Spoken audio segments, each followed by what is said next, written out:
जय हिंद दोस्तों, स्वागत है आप सभी का डेसिमल जीएस स्टडी में। ये क्लास उन लोगों के लिए है जो तैयारी कर रहे हैं यूपी पुलिस कांस्टेबल की। ठीक है, यूपी पुलिस कांस्टेबल का अगर आपने पेपर दिया है और पेपर फिर से होना है तो आपके लिए ये है एक सीरीज जिसका नाम है सिपाही सीरीज़। ठीक है, इसमें हम लोग जो सिपाही भर्ती के लिए बहुत ही इम्पोर्टेंट क्वेश्चन है उनका डिस्कशन करेंगे। ठीक है, फिर वो चाहे हिंदी हो, चाहे जीएस हो, ठीक है, सब चाहे मैथ हो, सभी का हम लोग इसमें जो है डिस्कशन करेंगे। सिपाही सीरीज में आपको हर चीज़ मिलेगी। ठीक है, तो ये सीरीज आज हम लोग शुरू कर रहे हैं। ये पहला पार्ट है, पार्ट 1 है। ठीक है, अगर आपने अभी तक चैनल को सब्सक्राइब नहीं किया है तो चैनल को सब्सक्राइब कर लें। और यूपी पुलिस की तैयारी कर रहे हैं, कांस्टेबल का एग्ज़ाम दिया था तो आपको फिर से एग्ज़ाम देने को मिलेगा, तो उसकी तैयारी में लगे रहें। ठीक है, डेली पढ़ते रहें। पेपर जब होगा तब तैयारी करने बैठेंगे तो शायद मुश्किलें आएंगी, तो अभी से थोड़ी थोड़ी तैयारी करते चलिए। एक टाइम आएगा जब आपका एग्ज़ाम की डेट आपको मिलेगी और उस समय आपका एग्ज़ाम होगा, तो ये तैयारी जो आज आप कर रहे हैं ये आपको कामयाब बनाएगी। चलिए शुरू करते हैं आज का डिस्कशन। देखिए, ये जो पीडीएफ है आपको कहाँ मिलेगी? पीडीएफ मिलेगी ये टेलीग्राम चैनल पर, जो है डेसिमल 004। टेलीग्राम पर जाइए, वहाँ पर सर्च कीजिए डेसिमल 004, हमारा चैनल मिलेगा। वहाँ से आपको जो पीडीएफ है ये मिल जाएगी, इसको आप लोग जो है डाउनलोड कर लीजिए। ठीक है, ताकि रिवीजन करने में आसानी हो जाए। जो सिपाही सीरीज है उसमें हम लोग जो है डेली 20 क्वेश्चन करेंगे। ठीक है, अभी 20 क्वेश्चन करेंगे। अगर आप लोग का रिस्पांस अच्छा रहा, आप लोग वीडियो देखते हैं पूरी और कमेंट करते हैं, तो हम लोग इसमें क्वेश्चन बढ़ा देंगे कम से कम 38 से 40 क्वेश्चन। ठीक है, 38 से 40 क्वेश्चन जितने आते हैं। ठीक है, कांस्टेबल के पेपर में जितने क्वेश्चन आते हैं जीएस में, जो जीके वाला जीएस जीके वाला पोर्शन है, जितने क्वेश्चन आते हैं हम लोग पूरा पूरा सेट करेंगे। तो चलिए शुरू करते हैं आज की वीडियो, जिसका नाम है सिपाही सीरीज। और ये कांस्टेबल, जो कांस्टेबल का एग्ज़ाम दे रहे हैं बच्चे, उनके लिए बहुत ज़्यादा इंपॉर्टेंट है। तो वीडियो को पूरा देखिएगा। पहला क्वेश्चन देखिए आपके सामने है, कह रहे हैं कि मुंशी प्रेमचंद्र का जन्म कहाँ हुआ था। ठीक है, किसका जन्म पूछ रहे हैं? मुंशी प्रेमचंद्र का जन्म कहाँ हुआ था। आपके पास चार विकल्प हैं। पहला है कानपुर, दूसरा है आरामपुर, तीसरा है गाजियाबाद, डी है वाराणसी। ठीक है, बताना है आपको मुंशी प्रेमचंद्र का जन्म कहाँ हुआ था। क्वेश्चन को ध्यान से पढ़िएगा। ठीक है, अब देखिए ये क्वेश्चन हिंदी और जीएस, जो जीएस जी के दोनों का हो जाता है। ठीक है, हिंदी और जीएस जी के दोनों का हो जाता है, तो इस तरह के क्वेश्चन काफ़ी इंपॉर्टेंट होते हैं। देखिए, इस क्वेश्चन का राइट आंसर है ऑप्शन डी। ऑप्शन डी बोले तो वाराणसी। ठीक है, क्या है? वाराणसी। ऑप्शन डी सही आंसर है। ठीक है, वाराणसी इसका राइट आंसर है कि मुंशी प्रेमचंद्र का जन्म कहाँ हुआ था? वाराणसी में। ठीक है, और एक चीज़ ध्यान रखिएगा, जो मुंशी प्रेमचंद थे, जो मुंशी प्रेमचंद्र जी थे, उन्होंने असहयोग आंदोलन में, ठीक है, असहयोग आंदोलन में भाग लिया था। किस में भाग लिया था? असहयोग आंदोलन में भाग लिया था। ठीक है, अगला क्वेश्चन देखिए। अगला क्वेश्चन आपके सामने है, निम्नलिखित में से कौन सा उत्तर प्रदेश का सबसे पुराना विश्वविद्यालय है। ठीक है, पूछ रहे हैं विश्वविद्यालय, और कहाँ का? यूपी का सबसे पुराना विश्वविद्यालय पूछ रहे हैं। पहला है अलीगढ़ मुस्लिम विश्वविद्यालय, बी है बनारस हिंदू विश्वविद्यालय, सी है महात्मा गांधी काशी विद्यापीठ, डी है इलाहाबाद केंद्रीय विश्वविद्यालय। बहुत ही अच्छा क्वेश्चन है। कह रहे हैं कि उत्तर प्रदेश का सबसे पुराना विश्वविद्यालय बताना है आपको। ठीक है, सबसे पुराना विश्वविद्यालय। क्वेश्चन को ध्यान से पढ़िए, फिर बताइए उत्तर प्रदेश का सबसे पुराना विश्वविद्यालय कौन सा है। देखिए, इस क्वेश्चन को ध्यान से पढ़िए, और इस क्वेश्चन का राइट आंसर है ऑप्शन डी। ऑप्शन डी बोले तो इलाहाबाद केंद्रीय विश्वविद्यालय। ठीक है, इलाहाबाद केंद्रीय विश्वविद्यालय सबसे पुराना विश्वविद्यालय है। और इलाहाबाद विश्वविद्यालय को पूर्व के ऑक्सफोर्ड के नाम से जाना जाता है। ठीक है, पूर्व के मतलब ईस्ट का, ईस्ट का जो है ऑक्सफोर्ड का विश्वविद्यालय के नाम से जाना जाता है। ठीक है, और 1887 में सर विलियम मेयोर ने, ठीक है, सर विलियम मेयोर ने इलाहाबाद केंद्रीय विश्वविद्यालय की स्थापना की। ठीक है, अब देखो, अलीगढ़ मुस्लिम विश्वविद्यालय की स्थापना कब हुई थी?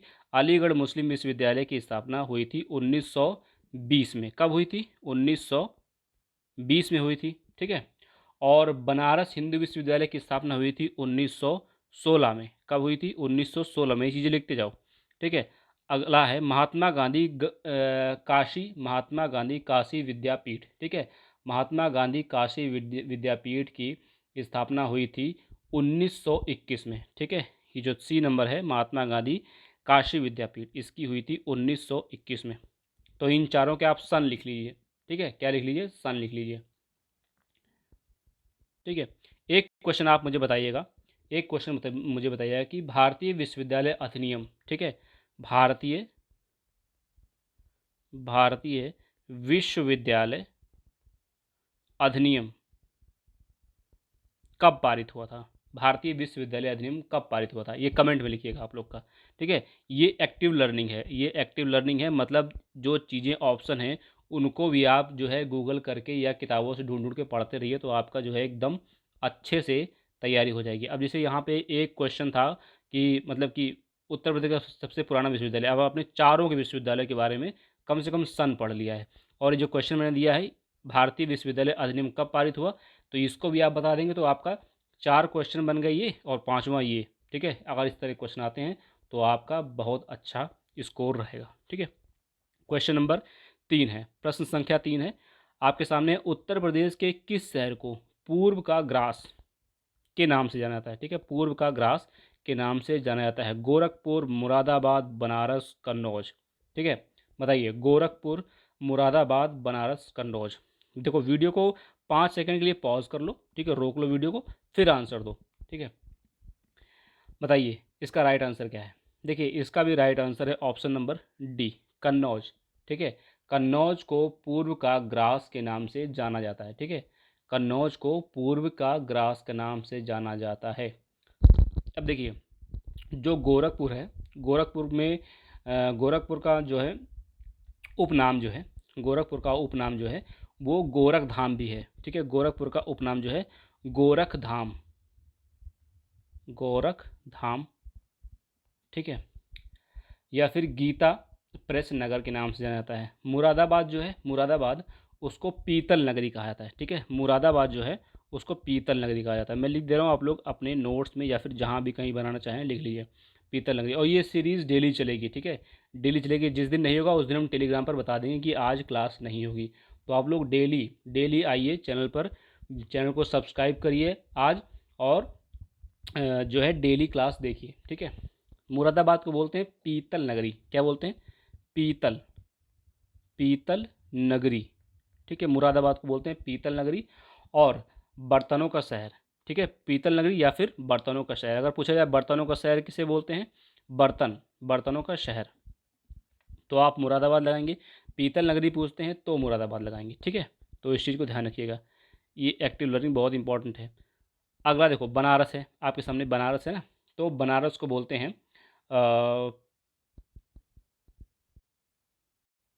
फिर एक काम करिए, आप बताइए कि बनारस को क्या बोलते हैं। ठीक है, बनारस को आप बताइए क्या बोलते हैं। ठीक है, ये क्वेश्चन मैंने गोरखपुर बता दिया, मुरादाबाद बता दिया, और कन्नौज को पूर्व का ग्रास बोलते हैं। 3 मैंने बता दिए, एक आप बता दीजिएगा कि बनारस को क्या बोलते हैं। ठीक है, बनारस को क्या बोलते हैं। अगला क्वेश्चन देखिए, क्वेश्चन नंबर 4 है आपके सामने, क्वेश्चन नंबर 4 आपके सामने है। किस पड़ोसी देश को land of the thunder dragon, land of the thunder dragon कहा जाता है? वर्मा, नेपाल, बांग्लादेश, भूटान। ठीक है, आपको बताना है किस पड़ोसी देश को land of the thunder dragon कहा जाता है। क्वेश्चन को ध्यान से पढ़िए। देखिए इस क्वेश्चन का राइट आंसर है ऑप्शन डी। ठीक है, सारे डी डी होते जा रहे नहीं, इस क्वेश्चन का राइट आंसर है ऑप्शन डी। भूटान को land of the thunder dragon कहा जाता है। ठीक है, land of the thunder dragon कहा जाता है। ठीक है, और भूटान की राजधानी क्या है आप कमेंट करेंगे। ठीक है, भूटान की राजधानी क्या है वो कमेंट करिएगा। ठीक है, आपके लिए क्वेश्चन है कि भूटान की राजधानी क्या है। अगला क्वेश्चन देखिए, क्वेश्चन नंबर 5 है आपके सामने। 2017 में, ये उस समय करंट अफेयर रहा होगा। ठीक है, ये प्री वाई की है ना, लेकिन करेंगे हम लोग जितना होगा। 2017 में काजुओ ईशु ईसी गुरो को किस विधा में नोबेल पुरस्कार, किस विधा में नोबेल पुरस्कार मिला? रसायन विज्ञान में, भौतिक विज्ञान में, गणित में, साहित्य में। तो आप जब करंट अफेयर पढ़ेंगे ना, करंट अफेयर पढ़ेंगे तो नोबेल पुरस्कार पे थोड़ा सा ध्यान देंगे, क्योंकि नोबेल पुरस्कार से क्वेश्चन आ चुका है। ठीक है, बताइए इस क्वेश्चन का राइट आंसर क्या होगा। क्वेश्चन को ध्यान से पढ़िए, तुक्का मारिए, क्योंकि ये तो करंट है ना, तब का तक तुक्का लगाइए इस तरह की चीज़ों में, लेकिन अभी जो हाल का करंट है उसको पढ़ के रखिएगा। ठीक है, क्वेश्चन नंबर 5 का राइट आंसर है ऑप्शन नंबर डी, साहित्य। ठीक है, अगला क्वेश्चन देखिए।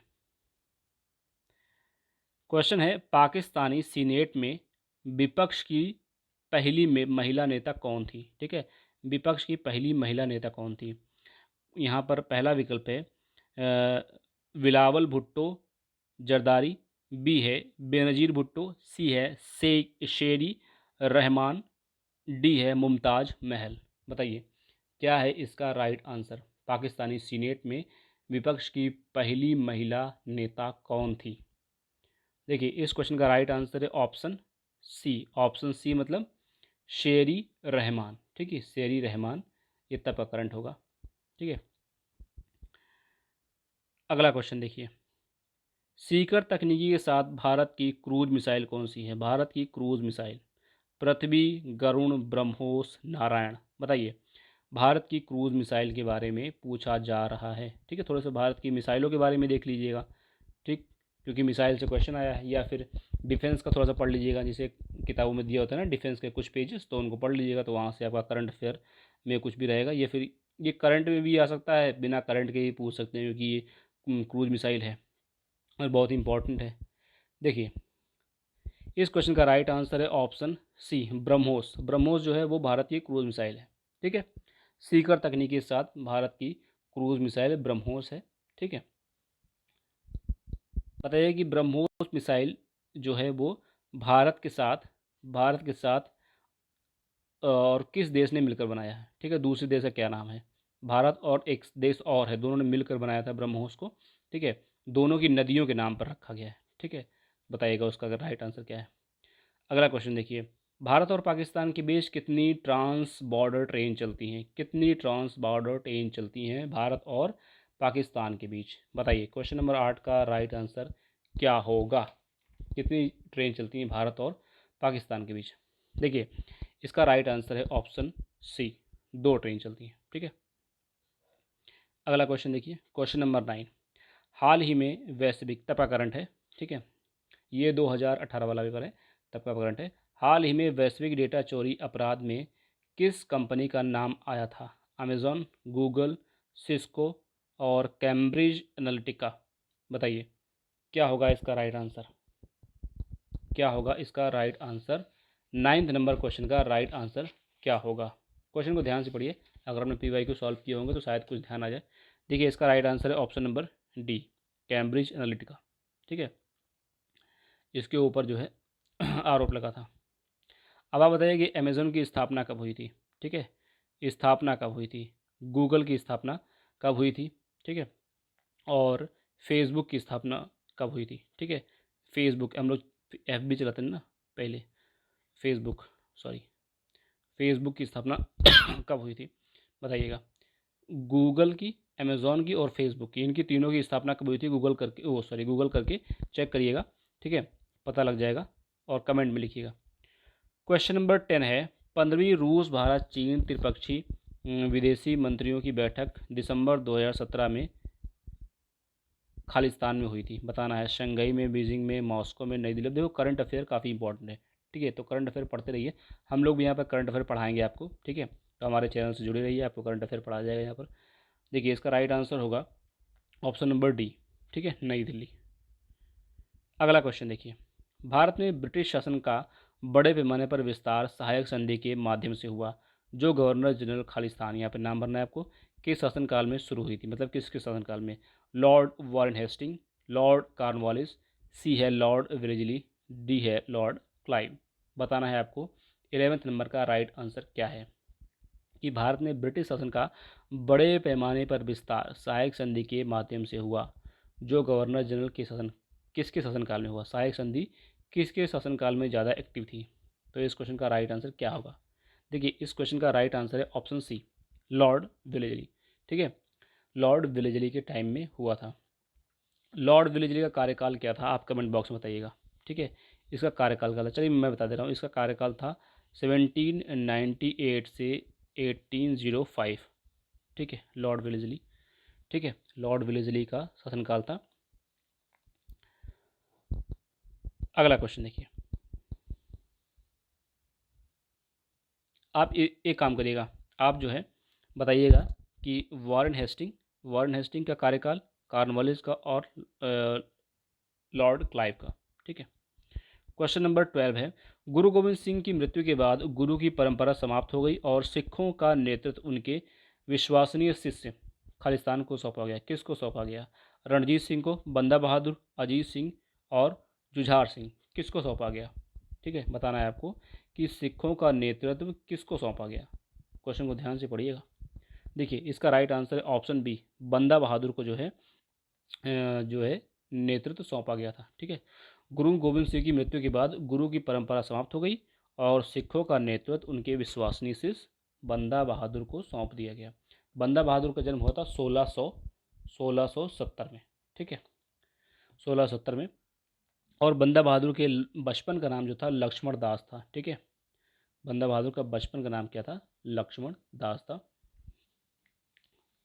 बंदा बहादुर ने सरहिंद के मुगल फौजदार जो वजीर खान था की हत्या कर दी थी। अगर पूछा जाए कि बंदा बहादुर ने किसकी हत्या की थी तो ध्यान रखना कि वजीर खान की। ठीक है, बंदा बहादुर ने। अगला क्वेश्चन, पाकिस्तान का नाम सबसे पहले खालिस्तान द्वारा गढ़ा गया। मोहम्मद इकबाल, मोहम्मद अली जिन्ना, चौथा है चौधरी रहमत अली और डी है मौलाना आज़ाद। तो आपको बताना है कि पाकिस्तान का नाम सबसे पहले गढ़ा गया किसके द्वारा। क्वेश्चन को ध्यान से पढ़िए, ये हिस्ट्री क्वेश्चन है। देखिए इस क्वेश्चन का राइट आंसर है ऑप्शन सी, चौधरी रहमत अली। ठीक है, चौधरी अहम रहमत अली द्वारा जो है सबसे पहले नाम गढ़ा गया। देखिए अगला क्वेश्चन देखिए, क्वेश्चन नंबर 14 है, रविन्द्रनाथ टैगोर ने अपनी नाइटहुड की उपाधि को खालिस्तान के विरोध में छोड़ दिया। कैबिनेट मिशन, जलियांवाला बाग नरसंहार, सी है रॉलेट एक्ट, डी है साइमन कमीशन। बताना है आपको कि रविन्द्रनाथ टैगोर ने अपने नाइटहुड की उपाधि क्यों त्याग दी या किस कारण त्यागी थी। ये 4 कारण दिए हैं, कैबिनेट मिशन के, जलियांवाला बाग नरसंहार, रॉलेट एक्ट, साइमन कमीशन। तो इस क्वेश्चन का राइट आंसर है ऑप्शन बी, जलियांवाला बाग नरसंहार। ठीक है, जलियांवाला बाग नरसंहार हुआ था। जलियांवाला बाग नरसंहार किस डेट को हुआ था? डेट बतानी है, तारीख बतानी है आपको।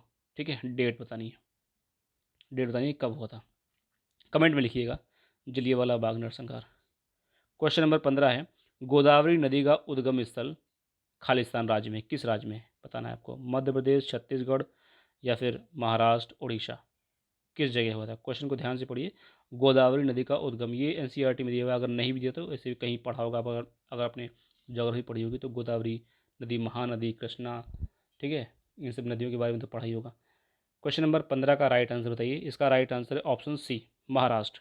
ठीक है, महाराष्ट्र में गोदावरी नदी का उद्गम है, महाराष्ट्र में। ठीक है, गोदावरी को दक्षिण भारत की प्रमुख नदी माना जाता है। ठीक है, और भारत जो प्रायद्वीप भारत है ना, भारतीय प्रायद्वीप की सबसे बड़ी नदी गोदावरी नदी है। ठीक है, सबसे बड़ी नदी गोदावरी नदी है।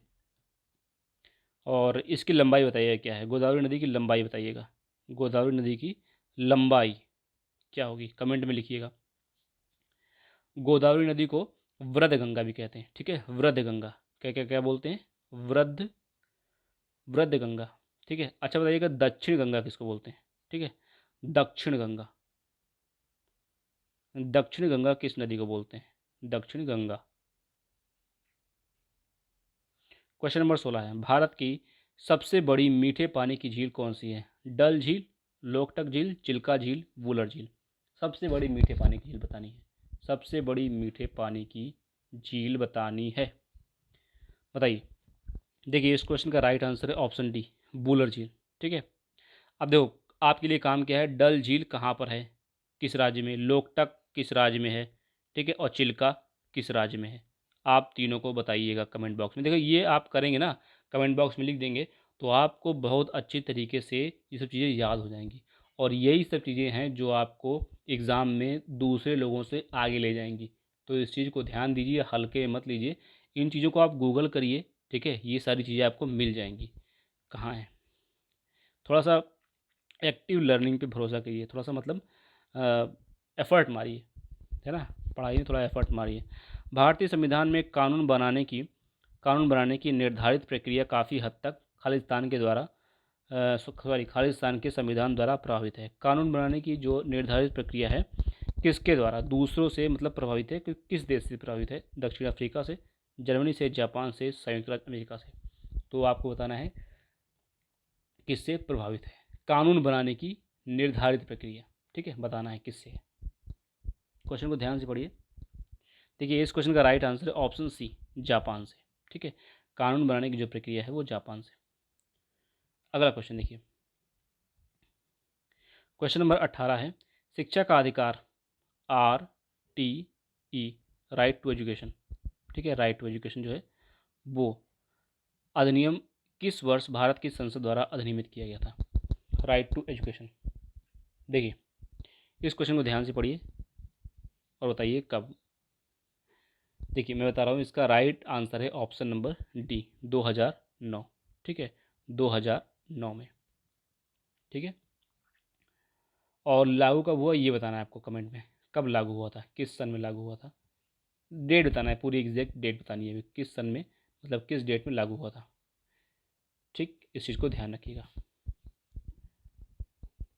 अगला क्वेश्चन, क्वेश्चन नंबर 19 है, टोटल 20 क्वेश्चन है इसमें सीरीज़ में, ठीक है, 20 क्वेश्चन करेंगे। आप लोग का जैसा रिस्पॉन्स रहेगा वैसे हम लोग इसमें क्वेश्चंस के जो है नंबर बढ़ाते चलेंगे, ठीक है। क्वेश्चन नंबर 19 है, महाराजा सवाई जय सिंह, ठीक है, ने ब्लैंक है यहाँ पे खालिस्तान में एक खगोलीय वेधशाला स्थापित की, कहाँ पे की ये बताना है आपको, उज्जैन में, शिमला में, भरतपुर में, जोधपुर में, कहाँ पर, उज्जैन, शिमला, भरतपुर, जोधपुर, कहाँ बताना है आपको, कहाँ पर जो है खगोलीय वेधशाला स्थापित करी गई है। देखिए इस क्वेश्चन का right answer option number A, Ujjain में, ठीक है, उज्जैन में स्थापित करी गई है, किसके द्वारा, महाराजा सवाई जय सिंह के द्वारा, ठीक है।